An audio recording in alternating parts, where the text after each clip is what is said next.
எல்லோரிடமும் அன்பாய் இருக்க வேண்டும், அகிம்சை வழியில் நடக்க வேண்டும், பக்தியோடு வளர வேண்டும்.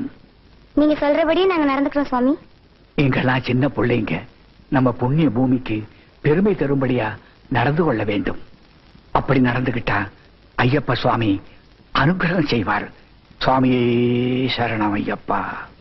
குருசாமி, எந்த கஷேத்திர யாத்திரைக்கும் ஒரு குரு வழிகாட்ட தேவையில்லை. ஆனா சபரி யாத்திரைக்கு மாத்திரம் குருசாமியோட துணை அவசியம்னு எதுக்கு சொல்றாங்க சாமி? குரு என்றால் இருளை நீக்குகிற பிரகாசம். எந்த அருள் சாமி? மனதின் இருள், அதாவது சந்தேகத்தை நீக்குபவரே குரு. பல தடவை சபரிமலைக்கு போய் வந்த அனுபவத்தினால பூஜையை எப்படி செய்ய வேண்டும் என்று அவரால் தான் சொல்ல முடியும். அவரே குரு சுவாமி. சுவாமி, சுவாமியே சரணமையப்பா என்ற சரண கோஷத்தை பூஜை வேளையில மாத்திரம் சொன்னா போதுமா சாமி?